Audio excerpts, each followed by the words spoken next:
Hello மக்களை எல்லாருக்கும் வணக்கங்க. ஸோ தலை பற்றி என்னடா யூடியூப் திறந்தாலே தலை பற்றி அஜித் கோவப்பட்டாரு, அஜித் இப்படி பேசுறது, அஜித் அப்படி பண்ணுறாருன்ட்டு நிறைய பேர் நிறைய விஷயங்கள் சொல்லிட்டு இருந்தாங்க. அது என்ன தான் நடக்குது, என்ன ஆயிடுச்சு, ஆக்சுவலி என்ன சர்ச்சைன்றதை செக் பண்ணி பார்த்தா அது ஒரு பெரிய விஷயமே கிடையாதுங்க. ஒரு நார்மலான ஒரு விஷயந்தான்.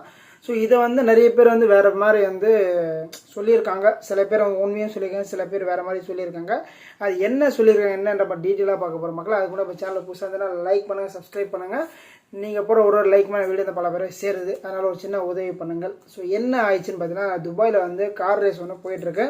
ஸோ எல்லாருக்குமே ஆஸ்யூஷுவல் தெரிஞ்சு தான். இதுக்கு நம்ம சில பிரபலங்கள் எஸ்கேவாக இருக்கட்டும், தலை சிம்புவாக இருக்கட்டும், அதுக்கப்புறம் நயன்தாரா, விக்னேஷ், அப்புறம் வெங்கட் பிரபு, இங்கே மாதிரி நிறைய சினிஃபீல்டில் இருக்கவங்க எல்லாமே இப்போ கலந்துருக்காங்கன்னா அஜித்தை போய் பார்த்துருக்காங்க. இது ஏதோ டாக்குமெண்ட்ரி ஏதோ பண்ணுற மாதிரி சொல்லியிருந்தாங்க. நம்மளுக்கு என்ன டீட்டெயிலாக தெரியல.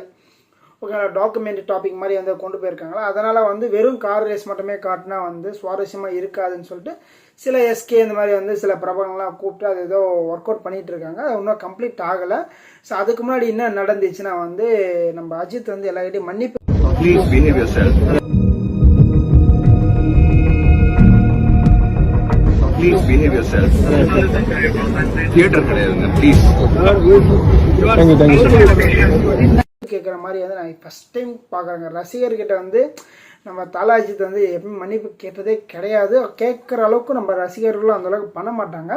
பட் இந்த முறை துபாயில் ஒரு இன்சிடென்ட் நடந்துச்சு. ஸோ இதனால் நம்ம தலைன்றவர் ரொம்ப மனம் உடைந்து போயிட்டார், ரொம்ப கஷ்டப்பட்டார். தயவு செய்து புரிஞ்சுக்கோங்கிற மாதிரி சொல்லியிருந்தாரு.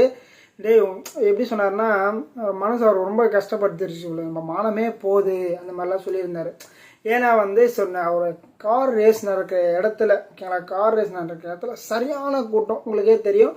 ஸோ தலைன்னு சொல்லி பேர் போர்டில் எழுதி போட்டாலே மக்களை தான் அங்கே போய் நிற்பாங்க. அந்தளவுக்கு தலை மேலே ஆர்வமாக பக்தியாக இருக்கிற மக்கள். ஸோ தலையே இருக்கிறதால அங்கே இருக்கிற துபாயில் இருக்கிற நம்ம தமிழ் மக்கள் நினைக்கிறேன், துபாயில் இருக்கிற மக்கள் எல்லாருமே தலை அஜித் கூட ஃபோட்டோ எடுக்கணும் ஒரு ஆர்வத்தில் என்ன பண்ண எல்லாருமே ஒரே இடத்துல குவிஞ்சிட்டாங்க. ஸோ அது பெரிய சர்ச்சையை ஏற்பட்டுச்சு துபாய் கார் ரேசிங்கில், ஓகேங்களா. அவர் அதே மாதிரி மலேசியாவில் இருந்தார்ல, மலேசியாவில் ஒரு லொக்கேஷனில் ஃபோட்டோ எடுக்கணும்னு கேட்டதால் கிட்டத்தட்ட 580 பேர்கிட்ட எல்லாருமே நின்று நிதானமாக ஃபோட்டோ கொடுத்தாரு. தலை அஜித் ஏன் இங்கே கோவப்பட்டார் அப்படின்னு கேட்டிங்கன்னா அந்த கார் ரேஸ் நடக்கிற இடத்துல ரொம்ப டிஸ்டர்பன்ஸான மாதிரி ஆயிடுச்சாங்க. ஸோ கார் ரேஸ்ன்றது எவ்வளோ பெரிய விஷயம். ஸோ தலை ஒரு முக்கியமான ஒரு விஷயமா போயிருக்கும் போது இங்கே எல்லாமே என்ன பண்ணாங்க, ஃபேன்ஸ் அவர் பார்த்த ஆர்வத்தில் ரொம்ப சூழ்ந்துட்டாங்க.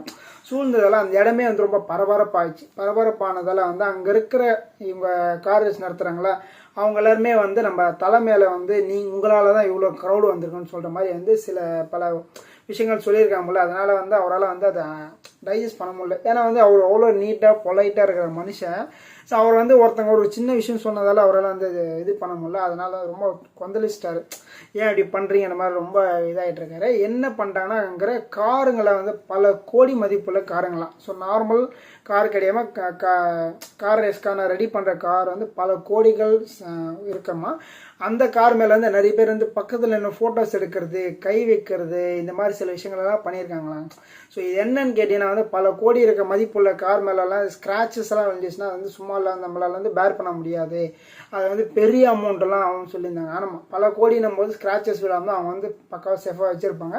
இதில் ஒரு சில நபர்கள் பக்கத்தில் ஃபோட்டோ எடுத்து கை வைக்கிறது இந்த மாதிரிலாம் இருக்கிறதால அங்கே கார் ரேஸ் நடத்துகிறவங்க ஸோ உங்களால் இதெல்லாம் ஆயிடுச்சு, ஸோ உங்களோட ஃபேன்ஸ் இந்த மாதிரிலாம் பண்ணுறாங்கன்ற மாதிரி சொன்னதால் அவர் மானமே போகுதுன்னு கத்திருப்பார். நிறைய பேர் பார்த்துருப்பீங்க. அந்த ஒரு சுச்சுவேஷன் அதுதான் சொன்னார். ஸோ ஏன்னா அவர் கொஞ்சம் பிரிஸ்ட இஷ்யூ தான். என்னால் ஒரு இது விஷயம் நடக்கிறது மூலம் அவரால் டைஜஸ்ட் பண்ண முடியல, அந்த ஒரு விஷயம் தான் சொல்லியிருக்காரு. ஸோ ப்ளஸ் எல்லாருக்குமே நம்ம ஃபேன்ஸ் எல்லாருமே சொன்னாங்க, தயவுசெய்து நீங்கள் இது மாதிரிலாம் நிற்காதீங்க. நான் அவர் ஆக்சுவலி அவருக்கு ஃபோட்டோ எடுக்கிறதுக்கு பல பெரிய ட்ராக் மாதிரி ட்ரெயின் ட்ராக் மாதிரிலாம் போயிட்டுருக்கு. நிறைய பேர் ஃபோட்டோ எடுக்க ரெடியாக இருந்தாங்க. ஸோ அவர் ஏன்னா மலேசியாவில் மாரி கொடுத்தாரு, எங்கேயும் மாரி கொடுப்பாருன்னு சொல்லி அவரும் ரெடியாக தான் இருந்தார், இவங்களும் ரெடியாக தான் இருந்தாங்க. ஸோ இந்த இன்சிடென்ட்லாம் நடந்ததால் அவரால் சுத்தமாக மூவ் ஆன் ஆக முடியல. கொஞ்சம் ஒரு விஷயம் பண்ணணும், நம்ம கொஞ்சம் ஃப்ரீயாக ரிலாக்ஸாக இருந்தால் நம்மளால் ஒரு விஷயம் பண்ண முடியாது. நம்ம டிஸ்டர்படாக இருந்தேன்னா அந்த ஒரு விஷயத்த பண்ண முடியாதுல்ல. ஸோ அந்த ஒரு விஷயம் நடந்தால்தான் தலை அஜித் அவர்கள் ரொம்ப ரொம்ப ரொம்ப மனம் உடைந்து போயிட்டாருங்க. ஸோ இதுதான் இருக்கிற ஃபேக்ட்டு. ஸோ இது ரீசனபிள் பார்த்தீங்கன்னா உண்மைதான். ஸோ பல கோடி மதிப்புள்ள ஒரு பொருள் நம்மளா இருந்தாலும் யாராக இருந்தாலும் யாராவது எதாவது பண்ணால் நம்மளை டேமேஜ் ஆகிடுமோ இதாக ஆகிடுமோன்ற பயமும் இருக்கும். அந்த மாதிரி ஒரு சுச்சுவேஷனில் வந்து அங்கே நடந்திருக்கு.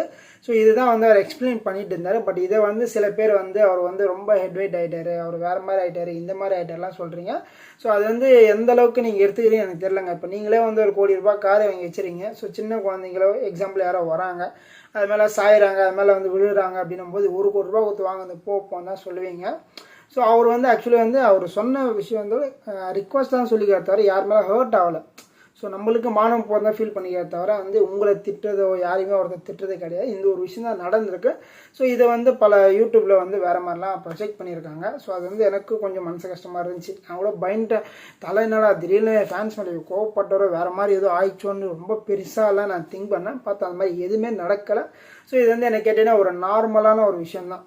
ஓகேங்களா? ஸோ சொல்கிறது அவர் வந்து அதுக்கான ஸ்பேஸ் அவர் கொடுப்பாரு, எல்லாருக்குமே தெரிஞ்சது தான். ஸோ அந்த இடத்துல வந்து நம்ம ஃபேன்ஸ் மேலேயும் தப்பு கிடையாது. அவங்க கொஞ்சம் ஆர்வத்தில் வந்து தலையை பார்த்து ஆர்வத்தில் போய் போயிட்டுருக்காங்க அப்படின்னு தான் நான் நினைக்கிறேன். உங்களோட கருத்தில் இருந்தால் மறக்காமல் பதிவு பண்ண மக்களை. ஸோ நான் வந்து தலையோட ஃபேன் தான். ஸோ நீங்கள் யாரோட ஃபேன்ன்ற மறக்காமல் கமெண்ட் பண்ணுங்கள். நம்ம அடுத்த வீடியோ சந்திக்கலாம். நன்றி, வணக்கம்.